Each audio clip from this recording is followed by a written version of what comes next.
All right, it's Sunday morning. First stop is Wild Turkey Distillery. I thought I was here before, but I don't recognize it at all. And I think it's my first time at the Visit Center, and it is beautiful here. It's great, great couches, beautiful view. This is a great start to the day. We're looking over the menu, and best value here is a $30 pour, 1 ounce pour of the Russell's Reserve 13 year. And you get to keep the glass. So absolutely no brainer. I'm really excited. I've never tried the Russell 13. It's been on my buy list for as long as I can, ever since it was released. Rarely see it in the stores. Oh, what a way to start the morning. Oh, that smells great. You know, I do get a little ethanol on the nose, but that could also be the first pour of the day, so I'm not gonna. Yeah, you didn't warm up your palate. No, I feel like the best way to warm up the palate is a high proof whiskey. I don't know why people don't think that. Oh, you know what? Clear cherry, probably more than any nose I've ever had. Oh, I love that, and it's very sweet. Oh, I want a bottle of this. Okay, this is fantastic.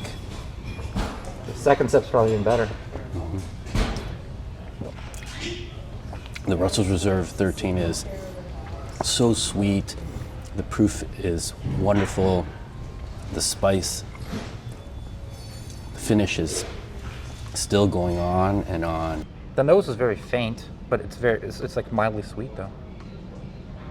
Although I guess even just this glass is not a Glencairn, so it's a big opening, so harder to get a good smell. But it has like a sweet corn sweetness about it. All right, cheers.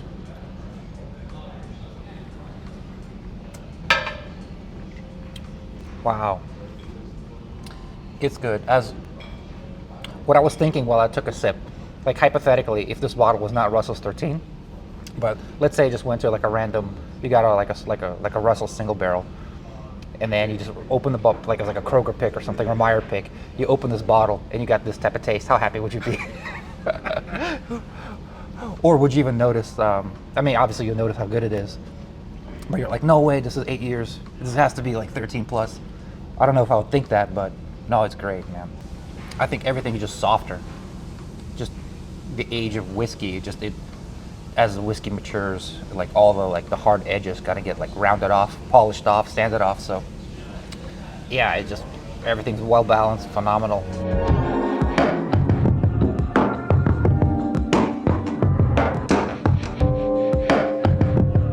But what a good deal, huh?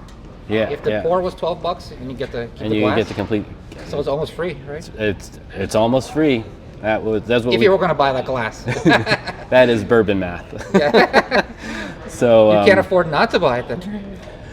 I'm really glad that Tim got a pour of this. I was hesitant to it because Wild Turkey 101 is not one of my favorite pours. A lot of people love, and you'll see another video where I say that it's actually overrated.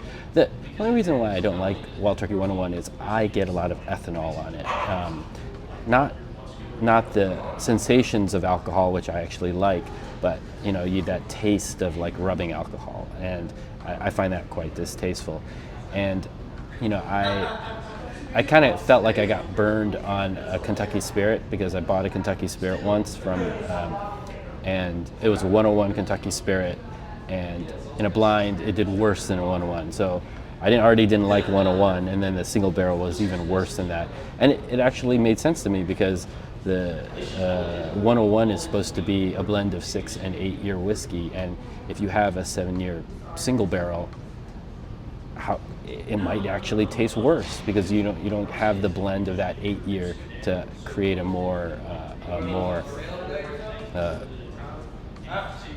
better rounded taste.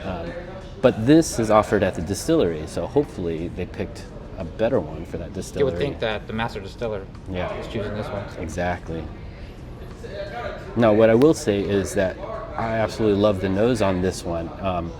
I have not ever smelled Wild Turkey 101 that smelled like this. And in fact, I know that the Russell 13, I enjoy much better. However, just on the nose, I get even more fruit from this Master Distiller pick than I get from the Russell 13, which also makes sense because you have the oakiness, a little bit more oakiness on the Russell 13.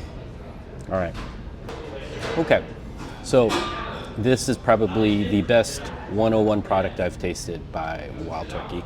I get fruit, I get oakiness, I get 0 ethanol. This is a solid pour. It's bright, sweet. If Wild Turkey 101 tasted like this, I would buy it all day long. The finish does drop off quickly, but that's the 101 proof. But it has a nice spice, and the spice kind of like keeps everything together, makes it very pleasant. Yeah, I like this. Now, would I pay $60? Is it 60? Yeah, $60. Would I pay $60 for a 101 proof? You know, that for something that I now know how it tastes, that's probably fair value. I don't think you're getting a good value out of it, but you're also, I think it's fairly priced. So this is great. Especially if it's signed by Jimmy, huh? Yeah, I think if it's signed by Jimmy, then it puts it over. So we'll probably try to check back here at the end of the day, see if Jimmy shows up, and I think that'll be it. If Jimmy is there and signs it, I will buy this bottle.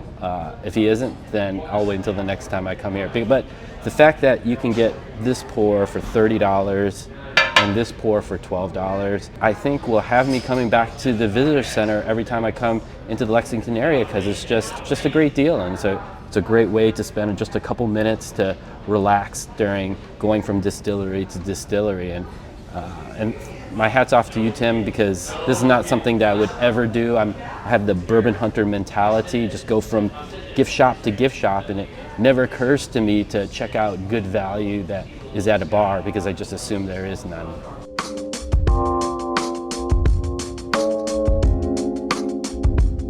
Wow, the smell is pure mash. Soaking it in. Wow, so wonderful. Good.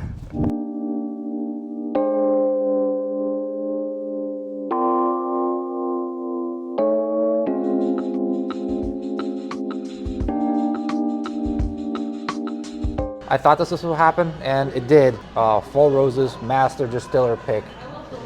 These usually are, in my opinion, the best ones, the best Four Roses. So I'm definitely 100% getting one. So we have 5 different mash bills here, maybe 6. I'm going to check each of these box labels to find. I have all 10 recipes of the Four Roses, and everyone always asks me which recipe is the best.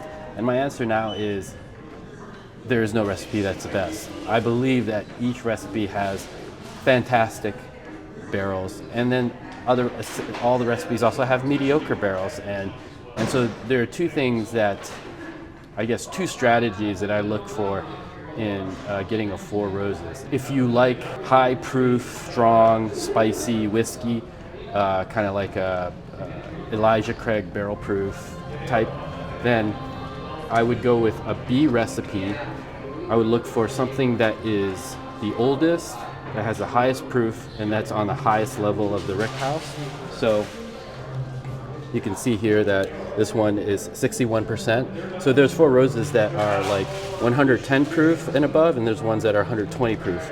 And so I look for 120 proof. This is, you look at the second last number, this is on the 4th level. I look for ones that are on the 5th or the 6th level, but you know, that I take everything in consideration. So I think, and then I look for B, you know, this is like a high rye, 35% rye mash bill. And those tend to be great. Now, if you find one that has all 3, you might be setting yourself up for disappointment, because I have a B recipe that's like 11 years, it's like highest proof, and it's on the 6th floor, and it is the oakiest. And my least favorite of the Four Roses. But I think if you can ride that line of getting highest proof and a B recipe, you're going to be really happy with it. But the other strategy is, if you like fruity, non-oaky and sweet recipes, then you should go with an E recipe that is lower proof. See, this one is only 107, and notice it's on the 1st floor. And what you get is a very clean beautiful fruity taste with not much oak at the finish. And I like both sides. So I advise you trying both sides of the spectrum and seeing what you feel. I went up to the bar, and unfortunately, I have like analysis paralysis here. I don't know which one to buy. They have all the recipes to try, and the bartender assured me that if I get one of these, they're not the exact same barrel, but if I get one of these, they'll get, for consistency's sake, they should be really similar. So, but unfortunately, they don't have like a little flight or this exact barrel. So, not 100% sure what I'm going to do, but I should get at least one sample of something. One of the best things about Four Roses is just we've got that bourbon chart, we've got that recipes and they're all labeled out there. So you've got like OBSV, for example. O stands for on-site. That just means that all of our bourbon is distilled here. Well, it's really moonshine before it's bourbon, but all that moonshine's distilled here, and then we transferred over to that Cox's Creek location where it's going to be barreled and bottled. Second letter is going to stand for either your easy or your bold mash bill. So you're going to know if it's 75% corn, 20% rye, and 5% malted barley for that easier mash bill, so a little bit more corn forward, a little bit sweeter, or you're going to have that bolder mash bill, which is going to be 60% corn, 35% rye, and 5% malted barley. So I think that makes it a little bit easier just to know if you like a little bit of a higher rye or a little bit of a higher corn. S just stands for straight bourbon. All of ours are considered a straight bourbon because we age for at least 5 years or longer, but we really don't put a time limit on it just because we want that great bourbon to have just that great standard. And then the last letter is always going to stand for that proprietary yeast codes. So we've got V for delicate fruit, K for light spice, F for herbal notes, O for rich fruit, and Q for floral essence. And that's going to give you just a really good, really good building blocks to know, do I want a higher rye and do I want fruity notes in my bourbon, or do I want like an easier mash bill and I want more herbal notes like spearmint and things like that. And the quality of the yeast gives it a really good boundary. Now the other thing about it too is our barrels themselves, we use a level 4 char across the board for all of our barrels. And that means we char our barrels for 55 seconds, which is going to caramelize those sugars on top of the wood. And some of the more common notes for us is going to be like vanillas, caramels, sweet oaks, things like that. So you know at least 2/3 of your flavor and color is going to come from that barrel, and then part of that 1/3 is going to come from that yeast and that mash bill and things like that. So you have that combination of things to kind of think about and really choose a great bourbon that's going to adhere to your palate. I don't know if you're at liberty to say, but what's your favorite mash bill? See, I like high rye and high spice, but really one of my favorite recipes, this is a really safe one, especially for the holidays. It's like sugar, spice, and everything nice, that OESK, where it's got that higher corn mash bill, but then you also have that light spice yeast code, so you're gonna have like cinnamon, brown sugar, nutmeg, things like that are gonna be associated with it as well. So I think that's a really great recipe, and don't discount like OESQ too, because it is that floral yeast code, but a lot of times it's not just like a lavender and rose petal. For me, when I taste the OESQ, I taste things like a little bit of like a daisy tea with a honey. It's very warm, very mouth coating, just a really great bourbon all around.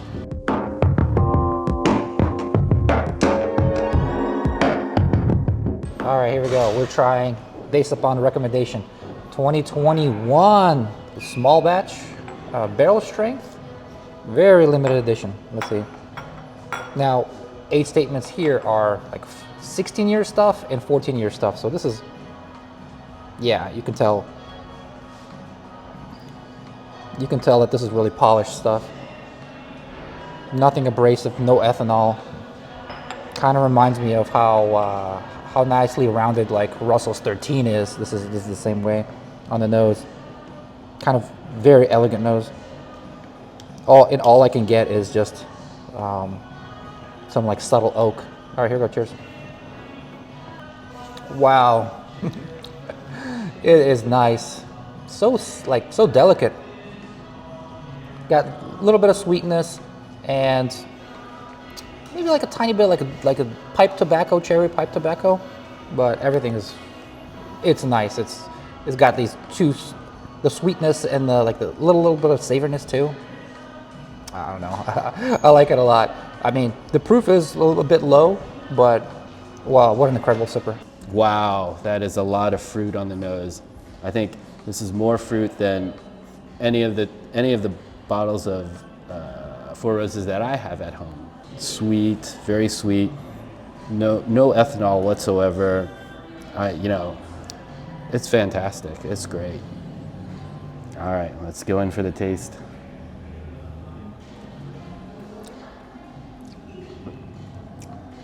Wow. This is, you know, not without a doubt the sweetest Four Roses bourbon that I've tasted in the lineup. If all of the Four Roses tasted like this would be my favorite bourbon.